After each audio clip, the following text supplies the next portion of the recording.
여러분 반갑습니다. 위험물 필기시험 공부를 열심히 하시고 시험을 치르신 상태에서 합격을 하신 분들이 대부분 이걸 보실 텐데요. 합격을 역시 축하드립니다. 위험물 실기시험은 올해부터 경향이 바뀌었죠. 동영상 문제가 폐지가 되고 모두 주관식으로 형태가 바뀌었죠. 그래서 동영상 문제 그러면 슬라이드식으로 정지되는 화면 또는 이동하는 화면 중에 클로즈업을 하거나 해서 문제를 출제하고 그 사진을 바탕으로 법적인 기준이라든지 이런 것들을 주로 나왔습니다.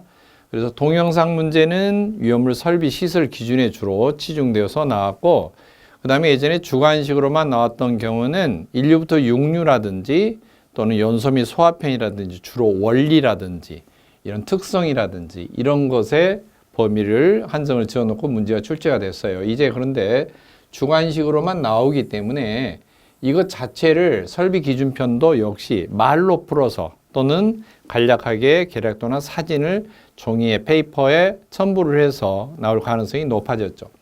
아무튼 형태는 바뀌었지만은 범위는 대동소이합니다. 자, 그래서 실기시험 형태는 주관식이지만 카테고리가 있겠죠. 어느 분야로 크게 나눠볼 수 있을까? 역시 필기시험과 같습니다. 연소 및 소화편이 있고요. 연소에 대한 원리, 그리고 불이 나면은 꺼야겠죠. 재난으로 번지지 않으려면 불 끄는 것에 대한 소화에 대한 이론이 있겠고요. 그 다음에 두 번째로는 1류부터 6류까지의 어떤 특성에 관련된 그리고 어떤 표현 방법, 중요한 특징, 관리 방법 이런 것 등등 주의할 점, 위험물 직접 위험물에 연관된 카테고리가 있고요. 세 번째로는 위험물을 저장하는 것, 또 제조하는 것, 취급하는 곳에 시설 기준편이 있어요. 이렇게 크게 세 가지 카테고리로 나눠져 있고, 일반적으로 과거에 출제했던 문제 경향을 보면은 연소 및 소화편이 약 한 25% 정도, 25%, 최대가 25%, 그 다음에 1류에서 6류 정도가 50% 이상, 1류부터 6류가 50%, 최대가 40%, 최소가 40에서 최대 50%, 약 반 정도 이상 되죠. 그 다음에 시설 기준이 25% 정도. 그래서 연소 및 소화 시설 기준 이렇게 반절 정도. 그 다음에 1류부터 6류 여러 가지 특징에 관련된 거 반절 정도 이렇게 돼 있고요. 시설 기준은 특별히 필기하고 내용이 동일합니다. 그래서 여러분들이 이제 필기 동영상 강의 마지막 부분에 시설 기준 편은 별도의 실기 수업을 할 때 강의하지 않고 필기 때 제공되었던 전체 내용을 다시 복습하시라. 그리고 화면상으로 이미 요약정리가 각 부분별로 되어 있기 때문에 그 부분을 반복해서 학습하시면 된다. 설명을 드린 적이 있어요. 그래서 이 부분은 지금 실기 시간에 별도로 추가해서 하지 않고 나중에 중요한 거 혹시 추가된 정보가 있다든지 그럴 때에는 첨가해서 따로 별도의 영상으로 강의를 추가하도록 하겠습니다. 그렇다면은 실기시험 주로 동영상은 어느 부분 소개할까요? 연소 및 소화편 이 부분과 그리고 1류와 6류까지의 특성, 물론 필기시험에 나왔지만 필기에서 출제된 초점과 약간 다른 각도로 다른 내용 또는 아주 일부분에 한정된 심화된 내용, 그것만을 주로 물어보는 것들을 정리를 해서 강의를 하도록 그렇게 하겠습니다. 자, 첫 번째 페이지입니다. 실기시험 주요사항 1번 연소 및 소화편입니다. 무엇을 주로 물어볼까? 과거 10년 동안 나왔던 문제, 실제로 출제된 문제를 분석해 본 결과입니다. 연소의 3요소와 그리고 3요소를 이용한 소화 원리. 연소는 세 가지의 조건이 갖춰져야지만이 연소가 시작됩니다. 그런데 그 세 가지 요소 중에 한 가지라도 결여가 되면, 한 가지라도 빠지게 되면 불이 꺼지게 돼요. 바로 연소의 3요소에 따른 불 끄는 소화 원리. 그리고 연소가 될 때는 여러 가지 불이 타는 모습이 달라요. 연소가 되는 형태를 구분하는 것.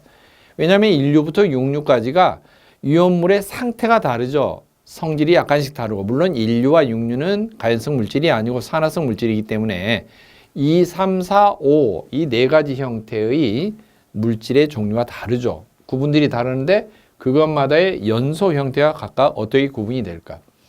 그 다음 두 번째, 연소가 될 때 이걸 화학 반응식으로 연소 반응식으로 간단하게 표현하는 거. 가장 기본적인 원리는 뭘까?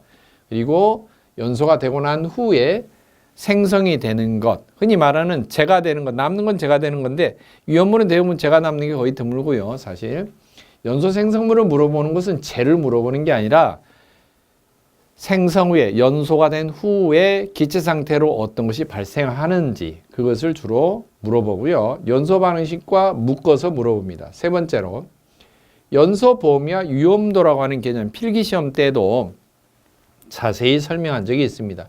필기시험 때는 연소 범위라는 개념, 연소 하항과 연소 상할에 대한 개념을 설명을 했었고, 그 연소 범위를 필기시험 때는 굳이 많이 외울 필요는 없다. 물론 실기에서도 주로 출제가 되는 것들이 몇 가지 한정이 되어 있어요. 그래서 욕심껏 또 모르는 수험자들은 뭐 수십 가지, 수백 가지 되는 거 다 외우면 어떻게 부담이 될까? 이런 거 고민하시는 분도 있는데 그렇게 할 필요 없고 출제가 반복적으로 되었던 형태만 추려서 주로 보시면 되고요.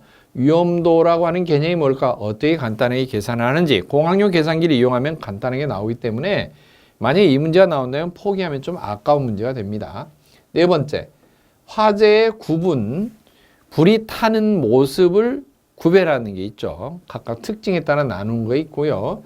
거기에 따라서 적합하게 가장 확실하게 빠르게 신속하게 불을 끌 수 있는 방법이 무엇일까? 바로 이런 것 때문에 이 원리로 인해서 위험물은 인류부터 육류까지 해서 어떻게 신속하게 소화설비를 적응을 할 수 있을까? 그래서 4번 항목이 10번 항목과 연결되어 있는 것을 참조를 하시기 바랍니다. 그 다음 각종 소화기 종류와 실제로 불을 끌 수 있는 화재의 종류, 적응 화재입니다. 그 다음에 여섯 번째, 분말 소화약제라고 하는 게 있는데 여러 가지 소화기 종류 중에 가루로 된 소화약제가 있는데 1, 2, 3, 4종이 있죠. 그 성분을 별도로 물어보는 게 시험 문제 자주 출제되고요. 그리고 열분해가 되는 거. 지금 전체 연소 및 소화편에서 가장 시험 문제가 많이 나오는 게 뭐냐? 바로 6번 항목이에요. 6번. 그리고 연소 반응식과 연소 생성물, 연소가 되는 게 어떻게 간단하게 어떤 형태로 연소가 되는지 반응식을 세워볼 수 있는 거. 이게 가장 출제 범위가 높은 그런 항목입니다. 그 다음에 7번. 탄산가스, 이산화탄소, CO2 소화약제가 방출이 되면은 이게 부피로, 기체로 됐을 때 얼마나 부피가 늘어나는지 이상기체 상태 방정식으로 문제를 풀면 됩니다. 그 다음에 8번 항목. 할론 소화약제는 번호로 표시하는데요. 숫자로 표시합니다. 그 숫자로 표시할 때 그 숫자의 의미, 그리고 그것을 화학식으로 바꿔보는 요령. 물론 숫자의 의미가 각각 할론 소화약제라고 하는 것에 어떤 재료, 즉 원소가 결합되어 있다 하는 것을 나타내는 건데 그걸 해석하는 방법과 그리고 그것을 화학식으로 바꾸는 방법. 그 다음에 9번 항목. 불활성가스의 소화약제는 어떤 구성 성분으로 되어 있을까? 물론 불활성가스 그러면은 할론 소화약제 이외에 이산화탄소, 탄산가스죠. 이산화탄소나 질소나 뭐 아르곤이나 뭐 이런 것 등등 화학적으로 활발한 성질, 즉 산화가 되지 않으면서도 공기보다 무거우면서도 화재면을 덮어서 질식을 일으킬 수 있는 그런 가스 상태의 종류를 소화약제를 말하는데 각각 번호로 구분하는 것 또는 불활성가스를 몇 가지 종류로 섞어서 몇 대 몇으로 혼합을 한다든지 해서 더 탁월하게 성능을 개선한 그런 것들 종류가 몇 가지가 있는데 그것을 물어보는 문제가 출제가 되는 추세입니다. 그 다음에 10번. 간이 소화설비라고 해서 흔히 마른 모래라든지 뭐 물통에다 양동이에다 물을 담아놨다든지 뭐 이런 거 또는 팽창 질석, 뭐 돌가루 이런 걸로 삽하고 같이 준비를 할 때 어느 정도 화재를 진압할 수 있는 능력이 되는지 능력 단위 표시하는 방법. 그 다음 10번. 위험물 1류부터 6류까지의 류별로 규정이 된, 적용이 되는 소화설비 이건 꼭 사용해라. 이건 효과가 없다. 이거 해라. 라고 지정된 부분이 있는데요. 이거 아주 중요하죠. 필기 시험 때도 물론 중요했지만 지금 여러분 수업 들으신 분들은 다 필기 합격했을 테니까 필기 때는 잊어버리고 이제 실기는 뭐 새로운 마음으로 그건 아니고요. 필기의 내용 중에 거의 대다수, 과반수 약 70% 정도 이상은 다시 실기에 그대로 연관이 됩니다. 그러니까 필기시험 준비할 때 6시점 턱걸이로 준비하셨던 분들은 좀 더 열심히 학습을 해야 됩니다. 기본을 다시 잡고 가야 되니까요.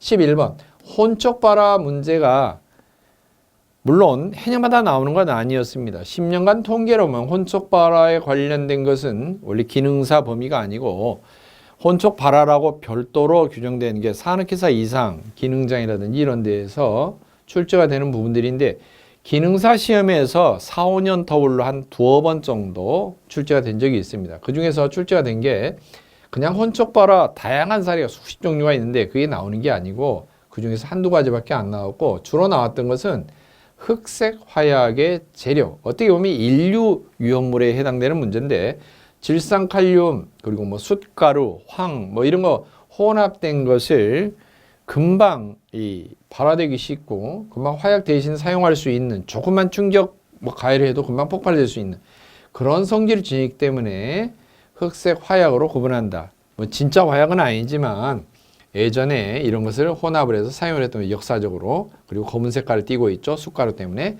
그래서 흑색 화약이라고 부르는데 이 세 가지 성분이 무엇으로 구성이 되어 있는가 그 물어보는 거죠. 단순하게 나중에 정리하다 보면 단순 암기에 해당되는 부분이니까 큰 염려 안 하셔도 됩니다.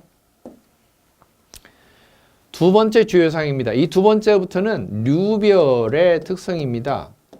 물론 동영상 강의를 차례대로 듣다 보시면 아시겠지만은 인류 위험을 얼마나 많이 했습니까? 하지만 인류 위험물에 관련된 딱 연관된 실기시험 문제는 무엇이 나왔을까? 필기 준비할 때는 정말 많았죠. 1류부터 6류까지 항상 공통적으로 따라다니는 게 있습니다. 가장 중요한 게 뭐냐? 품명 외우는 거예요. 그리고 지정수량 지정해 놓은 거. 국가에서 정해 놓은 거죠. 누구도 못 바꿔요. 이것은 과학적인 원리 따지는 거 아니죠. 엄밀히 말하면은 지정수량이 작으면은 적은 수량을 취급, 제조, 저장해도 법적으로 규제를 받는다라고 하는 것은 그만큼 위험하다라고 하는 의미를 지니고 있는 거죠. 그거 이외에는 암기하는 수밖에 없어요. 그리고 암기법은 각각 종류가 뭐가 있을까? 여러분들 암기법 이미 필기시험 공부할 때 다 소개를 드렸지 않습니까? 1류부터 6류까지 전부 다 암기법이 다 있죠. 류별로. 그걸 다시 달달달달달달달 외워야 돼요. 뭐 K-팝, 뭐 K-뷰티, 커피도 달고나 커피 달달달달 외워야 돼요. 자, 그 다음에 인류 연물은 산화성 고체가 인류죠. 산화성 고체를 어떻게 구분할까? 시험하는 방법은 뭘까? 시험 방법에 대해서 물어보는 거죠. 시험 방법이 뭐냐 이거죠. 그래서 이것은 필기시험 때는 주로 출제가 안 된 부분이지만 실기시험 때 출제가 되고요. 그 다음에 3번 항목 세 번째 인류 위험물의 각종 반응과 열분해 주로 열분해인데요. 열분해 그 다음에 각종 반응이란 뭐냐 물과 반응하고 산과 반응하는 거예요. 물과 반응하고 그 다음에 산에 의해서 분해가 되는 거 이게 주 특징이죠. 두 가지로 일단 압축해 볼 수가 있습니다. 과염소산 나트륨, 과염소산 칼륨 뭐 이런 것 등등 질산아모늄, 질산칼륨 과산화나트륨, 과산화칼슘 과염소산, 과염소산 질산, 질산 과산화, 과산화 이렇게 큰 카테고리가 3개가 있고요. 요거 기억하셔야 됩니다. 물질 종류가 많아도 비슷하다는 거예요. 나트륨, 칼륨은 어차피 유물 화학에서 보면은 일족에 포함이 되어 있죠. 1수리나가 그래서 수소, 리튬, 나트륨, 칼륨. 그러니까 하나만 내오시면은 반응이 똑같아요. 나트륨 대신에 Na 대신에 K, 칼륨만 집어넣으면은 똑같아요, 식이. 질산아모늄, 질산칼륨도 똑같아요. 암모늄이 NH4 플러스 1이고요. 칼륨도 플러스 1, 원자가 플러스 1, 플러스 1이기 때문에 하나를 집중해서 외우시면은 응용하는 방법이 똑같습니다. 과산화나트륨, 과산화칼슘은 나중에 이제 물에 의해서 어떻게 분해가 되는지, 산에 의해서 어떻게 과산화수소가 나오는지, 그거 이제 분석하는 거고요. 네 번째, 흑색 화약의 원료. 바로 이 앞 페이지에서 설명을 드렸죠. 혼촉 발화에도 포함이 되지만 보미 자체가 이것저것 섞어졌을 때 숯하고 지산칼륨, 황화하고 이렇게 세 가지를 혼합을 해놓은 것을 흑색 화약 원료라고 합니다. 다섯 번째, 인류위험물의 화학식이 어떻게 되어 있는가? 그리고 각각 분자량, 암기하는 것도 있지만 분자량은 분자라고 하는 것 자체가 원자가 결합해서 분자가 된 거죠.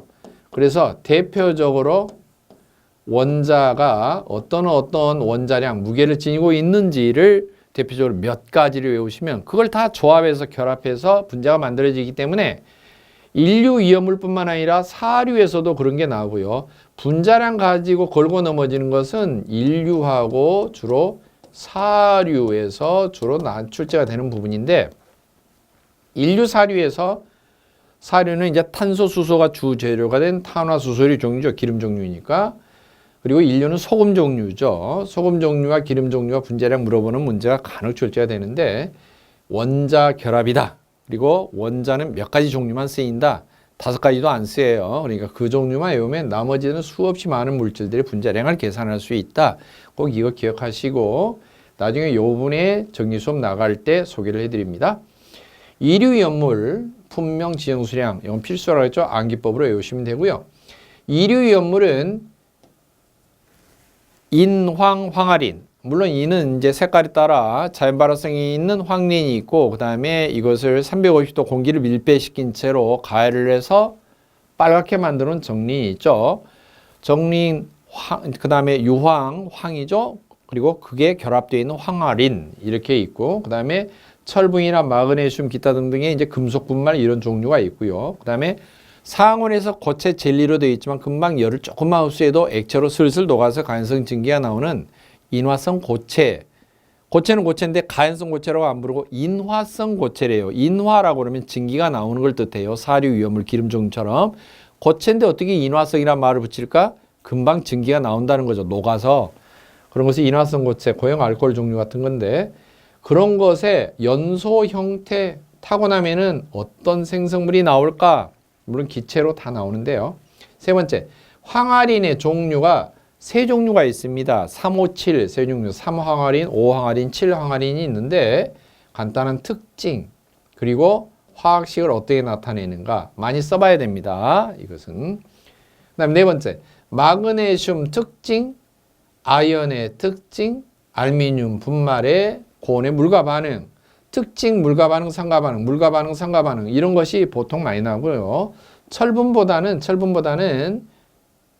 실기에서는 마그네슘, 아연, 알미늄 요 세 가지가 많이 출제가 된 부분입니다. 그 다음에 삼류 위험물의 주요 사항입니다. 위험물 분명, 지정 수량 이거 반드시 암기해야 돼요. 그 다음 칼륨, 나트륨, 연소 반응, 물과 반응, 에탄올과 반응 그랬는데요. 칼륨이나 나트륨이나 전부 다 일족이에요. 알칼리 금속이에요. 그래서 칼륨 하나 외우면 나트륨하고 똑같아요. 그 자리에 칼륨 자리에 나트륨을 집어넣으면 반응식이 다 똑같아요. 요 화학을 공부하신 분은 금방 알 거예요. 요것은 둘 중에 하나를 편리한 걸 외우시면 된다. 그리고 CO2와도 반응이 일어나요. 원래 칼륨, 나트륨은. 그래서 CO2, 이산화탄소하고도 반응을 일으키기 때문에 여기 들어있는 산소하고도 반응을 일으켜서 화재가 진압이 안 됩니다. 부적합하다는 거죠. 이런 걸 사용할 수 없다는 거죠. 그래서 건조사, 팽창질석, 돌가루를 쓴다든지 또는 탄산수소, 염류, 분말을 쓴다든지 이렇게 해야 되는데 보호액 속에 저장을 해야죠. 공기하고도 접촉하면 안 되죠. 물기하고도 접촉하면 안 되죠. 자연발화 성질이 있죠. 그러니까 보호액 속에 하는데 물도 아니요 공기도 아니요 기름밖에 없지 않습니까? 다 석유류 속에 저장을 하는 거죠. 보호액을 왜 써야 되는지 물론 공기 접촉, 물 접촉 방지하기 위해서 쓰는 거죠. 보호액 명칭 시험 문제 나오고요. 4번 항목 트리에틸 알미늄 알킬 알미늄이죠. 에틸인데 에틸 메틸 이렇게 틸틸틸틸 이렇게 끝나는 걸 띨띨한 종류라고 그랬는데 이러한 것을 전부 다 알킬기라고 합니다. 이런 알킬기가 붙어있는 알미늄 리튬인데 그런 알킬기가 3개가 붙어 있어요. 모노 D, 트리 테트라. 하나는 모노, 둘은 D, 3개는 트리. 그런데 3개 붙어 있는 에틸이 3개 붙어 있는 알미늄. 트리에틸 알미늄은 화학식을 어떻게 나타내는가? 나중에 그림을 그려가면서 원리를 설명했습니다. 어떻게 달라붙는지. 그리고 물과의 반응 주소화를 하면 안 되는 금지 이유. 물과 접촉하면 안 되죠. 물과 반응을 해서 에틸알미늄은 에탄가스가 나오고요. 메틸 이렇게 붙어서 메탄가스가 나옵니다. 물과 반응하면 접촉하면 안 되죠. 5번째, 질소가스 등 불활성 기체로 봉입을 하는 위험물. 질소가스로 한다는 것은 질소가스가 과자 봉지 설명드린 적이 있었죠. 공기와 접촉 방지하면서 과자가 산화되는 걸 방지해줘요. 부패되는 걸 방지하고 변질되는 걸 방지하는데 산화가 제일 되지 않는 불활성 기체 종류입니다. 이런 걸로 봉입하는 것은 공기와 접촉을 방지하기 위해서 그런 거죠. 즉, 질소가스를 한다. 무엇을 접촉 방지한다? 공기 접촉 방지한다. 왜 그럴까? 자연 발화성이기 때문에. 자연 발화성인데 고체 덩어리보다는 무엇에 효과가 있을까? 액체 상태일 때 쉽게 증발해서 공기하고 접촉하는 방지하기 위해서 증발이 되지 않도록 억누르는 거예요. 압력을 줘서. 삼류유열이지만 자연 발화성이면서 액체 상태가 되어 있는 거 이런 것 종류인데요. 주로 알킬 알미늄, 알킬 리튬 이런 종류입니다. 그래서 액체 상태로 되어 있는 삼류유인물 중에서 그 다음에 자연 발화성이 되어 있는 거 이런 거죠. 그 다음에 황린의 연소 반응인데 황린은 백린이라고도 합니다. 그러나 정식 명칭은 황린인데 원래는 백린이나 불순물로 인해서 약간 아이보리색을 띠고 있는 것 때문에 황린이라고 사실 명칭이 붙어 있는 거예요. 자연 발화성이 있고 공기 중에 노출되면 푸른 인광을 내면서 탑니다. 야간에 보면 도깨비불처럼 보이죠. 이게 도깨비불의 정체인데 황린의 연소 반응. 7번째, 금속 수소화물, 금속과 수소가 결합된 거. 주로 이제 금속은 일쪽에 있는 금속이에요. 리튬, 칼륨 이런 종류인데 수소와 리튬, 수소와 칼륨, 수소와 나트륨 이런 종류이고요. 물과 반응 시 발생하는 기체. 반응하면 뭐냐? 수소화물이니까 수소가 나오고요. 금속 인화물은 인하고 결합된 거죠. 그리고 물과 반응할 때는 물 중에 수소하고 금속인화물이 인하고 해서 주로 포스핀이 나오는데요. 발생하는 기체. 나중에 이제 반응식을 보고 정리하면 됩니다. 그 다음에 인화칼슘이 특별히 물과 반응할 때 이건 단독적으로 출제되는 경우가 있고요. 금속 중에서 이제 칼슘이죠. 칼슘과 인이 결합된 인화칼슘이 물과 반응할 때. 그 다음에 9번 문제인데요. 탄화칼슘이 일반적으로 CaC2라고 그래서 칼슘 Ca와 탄소가 2개 붙어 있는 탄화칼슘인데 물과 반응하면은 그냥 화학 반응식 말고도 아세틸렌이 나와요. 공업용으로 사용하는 가스 중에서 고압가스 중에서도 폭발 범위가 가장 넓은 가스 2581 하나, 2581 그래서 2581아 폭발 범위가 2.5에서 81%에 해당되는 아세틸렌 가스가 특별히 발생이 되는데 탄화칼슘이 물과 반응하면 아세틸렌이 나온다. 근데 탄화알미늄이 반응할 때는 뭐가 나온다? 메탄이 나온다. 이것은 한글로도 미리 외워서 암기를 해놓으시면 바로 답을 쓸 수가 있습니다. 이건 반응식을 물어보는 것보다는 주로 탄화알미늄 물과 반응식을 적으라가 아니라 반응 시 발생하는 기체가 명칭이 뭐냐? 메탄이다. 물론 한글로도 알아두고 화학식으로도 CH4가 메탄이다. 알아두시면 아세틸렌은 C2H2 화학식. 같이 알아두시면 어떨 때는 한글로 적어서 써라.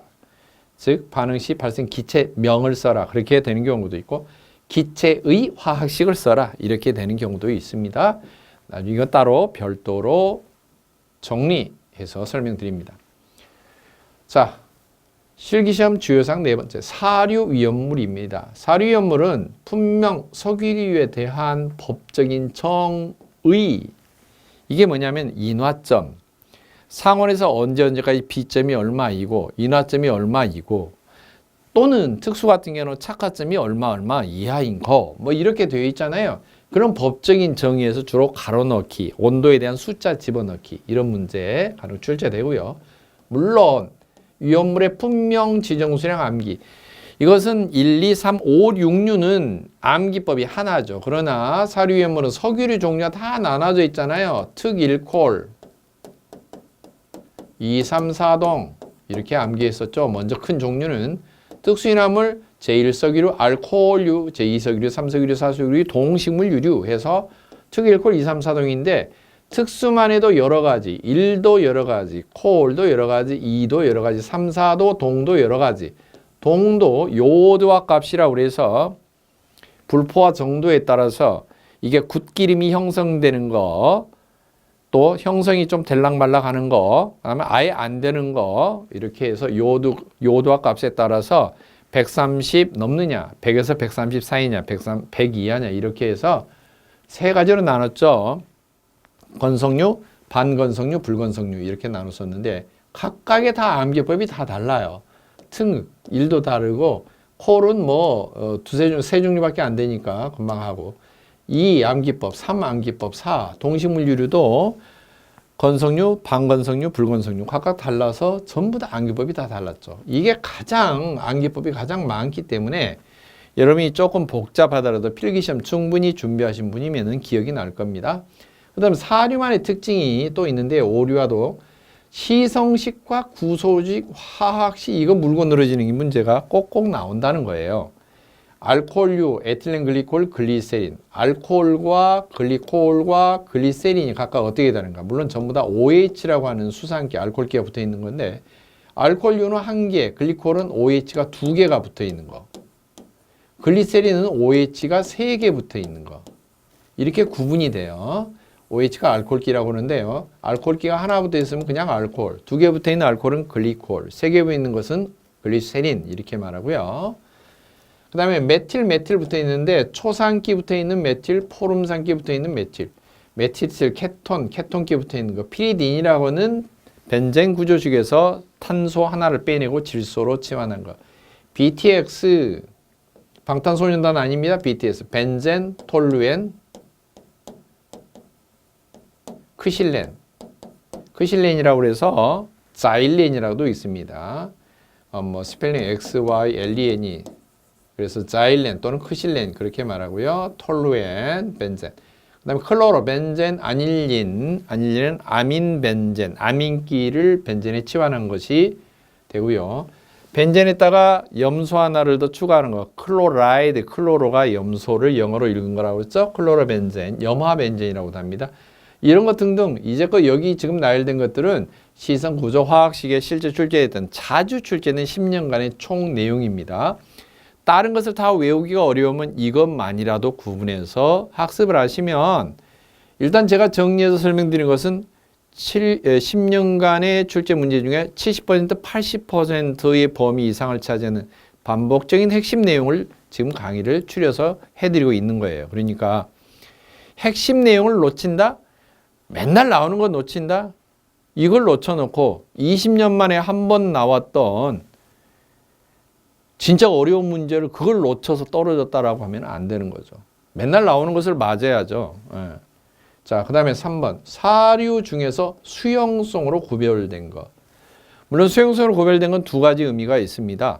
지정수량 정할 때 수용성 정하는 것은 증류수와 50%, 50대 50으로 섞어서 저은 다음에 교반한 다음에 30분 정도 방치해서 중간에 분리층이 형성이 되지 않고 완벽히 혼합이 된 것처럼 보인다. 그러면 수용성으로 구분해요. 지정수량 정할 때는. 그냥 저장을 할 때의 용량이죠. 그런데 사료 중에서 수용성 액체이므로 화재 발생 시에 내알코올 포를 사용해야 된다. 일반 포말을 사용하면 안 된다. 라고 할 때의 수용성 구분은 대체적으로 화재가 나면 수용성이 증가해요. 물이 잘 녹는 거죠. 평상시 기름도 국 같은 거, 찌개 같은 거 끓일 때 향기롭게 하기 위해서 참기름을 차디찬 국에다 참기름 띄워놓으면 그냥 동동동동 뭉쳐 있잖아요. 근데 그것을 끓는 국 위에, 끓는 국물 위에 참기름 한 방울 살짝 띄웠어요. 소고기 무국에. 그러면 어떻게 돼요? 기름이 쫙 퍼지면서 쫙 일부분이 녹는 것처럼 보이는데 덩어리져가지고 둥글둥글하게 떠다니는 게 아니고 기름 냄새는 향기롭게 나는데 잘 보이지 않죠. 뜨겁게 화재가 발생한 고온 상태에서는 평상시 물의 용해가 잘 되지 않는 것도 물에 대한 용해도가 증가합니다. 찬물에 설탕이 잘 안 녹고 뜨거운 물에 잘 녹는 것과 같은 원리예요. 그래서 화재가 발생할 때 수용성은요, 50대 50 지정수량하고 다릅니다. 암기법이 달라지겠죠? 필기 시험할 때도 자세히 설명을 드렸는데 대략 1% 수용성만 있어도 내알코올포를 사용하는 거예요. 그 1% 기준이 뭐냐면은 100분의 1 이상의 용해도를 지니면 수용성이 들어가는 거고요. 만약에 그 정도도 안 되면 수용성이 없는 거죠, 사실은. 그러면 진짜 물과 안 섞이는 거죠. 1% 미만이 되면 어떻게 되느냐? 옥내 저장소 같은 거, 옥외 저장소에서도 저장소 바닥을 점점 경사지게해서 제일 테두리 되는 부분에 턱을 만들고 그 턱에 홈을 파서 유체가 흘러가는 것이 모이도록 하는데, 모을 집자를 써서 유체가 모이도록 하는 집유 설비를 설치하고, 집유 설비 끝에는 기름만 걸러내는, 수용성이 없는 기름만 걸러서 분리를 할 수 있는 유분리 장치를 설치하는 기준이 됩니다. 그것은 지정수량에서 비수용성을 뜻하는 게 아니고 1% 수용성 용해도가 1% 미만인 그런 기름 액체를 특별히 유분리 장치를 설치하도록 되어 있어요. 물론 여기에는 자세히 기능사 시험 범위는 해당이 되지 않지만 시설 기준에서 정확하게 구분하면 그렇게 됩니다. 4번, 사료는 기름이기 때문에 다 물보다 가볍습니다. 거의 다. 그렇기 때문에 물을 뿌리면 화재 시에 물이 무겁고 기름이 가벼우니까 기름이 물 위에 둥둥 떠서 물이 흘러가는 대로 불이 따라다녀요. 그러니까 화재의 면이 확대가 되죠. 그러나 물보다 무거운 기름이 있어요. 비중이 1보다 크다고 말합니다. 액비중이. 이런 경우는 급하면은 물을 쫙 방울로 뿌려도 어때요? 화재의 이 줄어드는 효과가, 진화의 효과가 나오는 거죠. 그래서 물보다 무거운 거 특징을 좀 알아야 됩니다. 사실 긴급할 때, 안개상을 얼른 뿌릴 때, 물을 얼른 뿌릴 때, 물론 불이 나면은 또 액체가 팽창하면서 비중이 온도가 상승하면은 가벼워지죠. 물이 뜨겠죠. 그러나 평상시 저장할 때 무보다 무거운 특징이 있는 게 뭐가 있을까? 아무튼 사료는 화재 시에 덮는 게 가장 중요하죠. 포말 이런 것 등등이 가장 탁월합니다. 5번째, 특수 이나물 종류, 물론 암기법 지정수량 암기할 때 외웠던 종류인데요. 그 다음에 중요한 특징, 세세한 특징이 아니고 중요한 몇 가지 특징입니다. 그리고 화학식을 어떻게 나타내는지, 화학식. 그 다음에 아세톤, 벤젠, 벤젠 치환 물질, 각각 벤젠 구조가 이렇게 돼 있는데 육각형의 원을 표시하거나 육각형의 한 번씩 건너뛰면서 이중선을 표기하거나, 이게 벤젠 구조를 나타내는 거예요. 근데 이 6군데 육각형 끝에 어떤 것을 부착을 하느냐, 이 벤젠 치환 물질을 나타내는 화학식과 시성식, 구조식, 그림이 구조식이고요. 시성식은 관능기를 표시하는 것을 위험물 화학편 꼭 참조해서 복습하시기 바랍니다. 관능기가 뭐가 붙어 있느냐, 어떤 원소가 붙어 있느냐에 따라서 성질이 달라집니다. 성질이 표시된다. 그래서 시성식이라고 하고요. 그 다음에 이제 분자량. 분자량은 탄소와 수소가 주 재료가 되기 때문에 두 개는 일단 외우시면 되고요. 탄소가 결합이 되면 탄소 하나당 12의 분자량을 증이 되고, 탄소 하나가 원자량이 12고요. 수소는 원자량이 1입니다. 각각 개수가 몇 개씩 결합되느냐에 따라서 그 개수별로 곱셈해서 더하면 됩니다. 그리고 그 이외에 관능기 종류 중에 뭐 산소도 들어갈 것이고, 질소도 들어갈 것이고, 염소도 들어갈 것이고, 뭐 등등이 있을 텐데, 산소 하나당은 16, 질소 하나당은 14, 염소는 35.5. 대략 이 정도 5가지 종류만 외워도 여기서 나오는 것들은 거의 다 해결이 된다. 그렇게 생각하시면 됩니다. 이 5가지가 결합이 된 거기 때문에. 그 다음에 알코올유의 화학식, 알코올유, 뭐 글리콜, 글리센도 있고, 알코올유는 또 메틸알코올, 에틸알코올, 뭐 프로필, 이소프로필 이런 것 등등이 있죠. 그리고 알코올이 1개가 붙어 있으면 1가 알코올, 2개가 붙어 있으면 글리콜 또는 2가 알코올, 3개가 붙어 있으면 글리세린, 그런 것을 3가 알코올 이렇게 부르는데 그걸 구분하는 것. 그 다음에 알코올은 산화 반응을 일으키는데요. 1차 산화, 2차 산화가 되고 알코올이 첫 번째 산화가 되면은 1차 산화되면 알데히드가 생성이 되고 다시 산화가 진행이 되면은 아세트산이 생성이 됩니다. 카르복실산이 생성이 되는데요. 그 변화 그림으로도 설명을 드리고 그러기 때문에 어떤 게 변화가 되는지 또 거꾸로는 환원 반응이라고 하는데 산화의 반대가 환원이죠. 카르복실산, 아세트산이 환원이 되면 알데히드가 되고 알데히드가 환원이 되면 알코올이 된다. 그림으로 설명을 드립니다. 나중에. 그 다음에 동식물유류는 동물이나 식물에서 짜낸 거죠.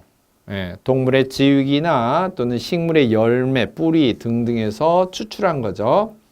요드값의 정의, 요드값이라고 하는 게 뭔가? 이제 불포와 도에 따라서 구분하는데 이게 공기 중에서 놔두면은 표면에 굿기름이 형성이 되는 거, 건성유라고 하고요.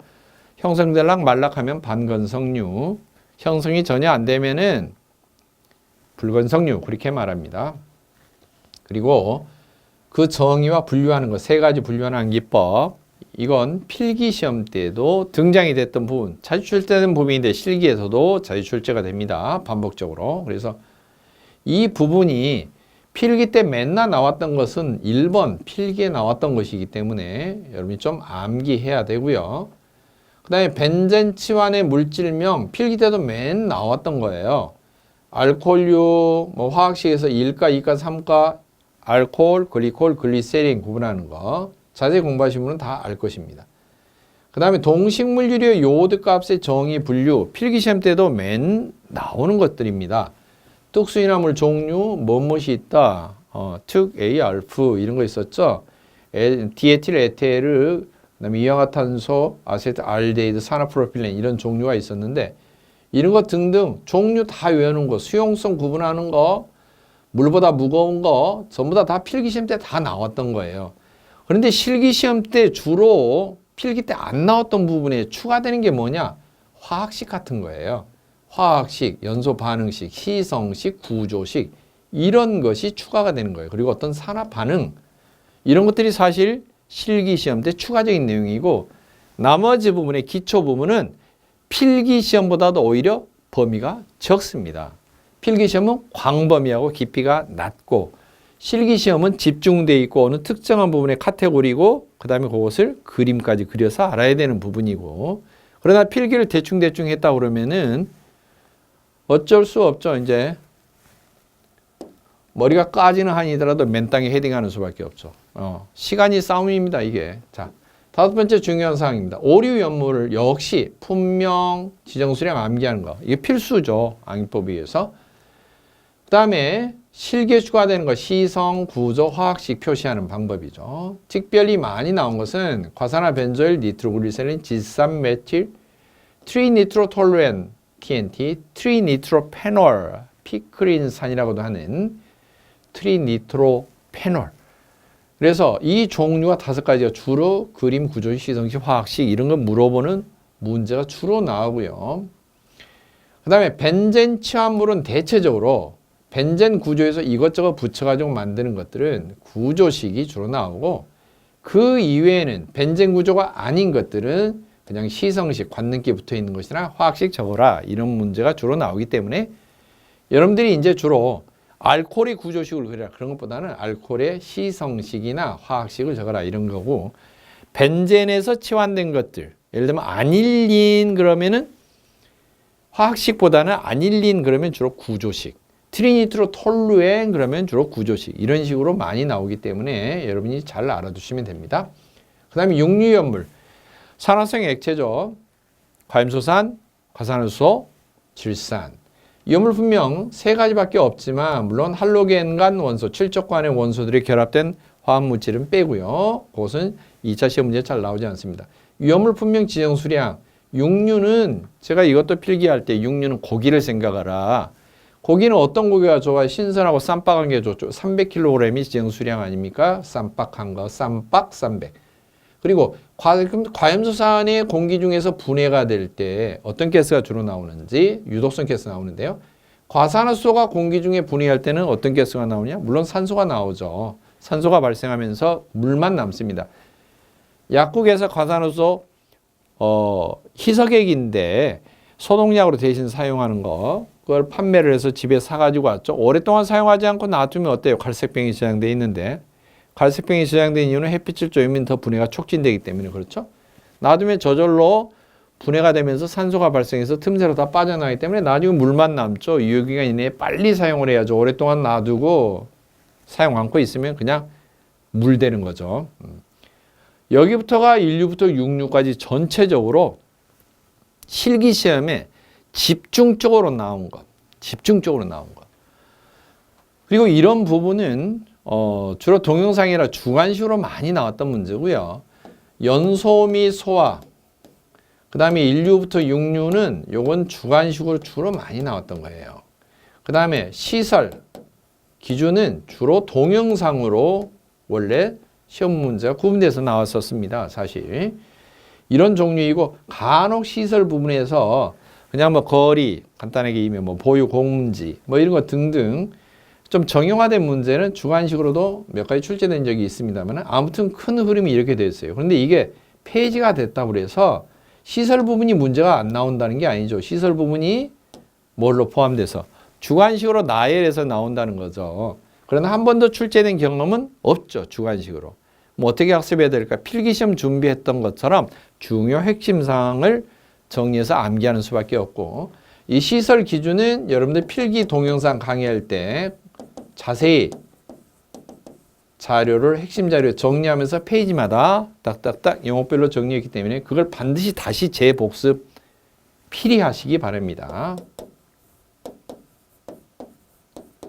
요건 필기 영상을 재복습하시고요. 지금 실기에 집중된 부분은 연소 및 소화에서 추가된 부분, 1류부터 6류 중에서 중요사항들 추가된 부분, 이렇게 설명을 드리고, 품명이나 지정수량 암기한다, 이것은 자세히 안 하고 암기법만 다시 나열을 할 겁니다. 필기시험 때 이미 자세히 안내를 드렸던 부분이고, 주로 식 위주, 또 분해 위주, 왜 그렇게 변화가 되는지, 반응의 위주, 이런 걸로 정리를 해서 설명을 드립니다. 자, 마지막 실기시험 주요사항 6번, 위험시설 기준에서 실제 시험 문제에 나왔던 것들인데 도대체 무엇을 저장을 해야 될지 주로 많이 나온 부분입니다. 위험시설 기준에서 제조소 등이라고 하는데 그 정의가 뭐냐? 종류가 3가지가 있는데 뭐냐? 제조소, 저장소, 취급소 등을 전부 다 제조소 등이라고 한다. 제조소 등에서 말하는 안전거리라고 하는 게 있는데 계산하는 거. 그 다음에 보유공지, 기준에 따라 계산하는 거. 5개 저장소 보유공지 계산하는 거. 5개 저장 탱크의 보유공지 계산하는 거. 옥내 저장소의 보유공지 계산하는 거. 다 보유공주죠. 각각에 조금씩 차이점이 있으니까 보시면 되고요. 그 다음에 주유취급소, 주유소 사진 가지고, 이것은 영상 가지고 동영상 시험 때 출제되는 부분인데, 사진 보여주고 쭉쭉 그어서 여기와 이곳, 이곳과 이곳의 거리가 주로 얼마인가. 이건 주유취급소에 관련된 필기시험 동영상 정리 부분을 꼭 참조하시기 바랍니다. 거리 몇 미터, 몇 미터, 몇 미터, 몇 미터. 도로 경계선과 뭐 4미터.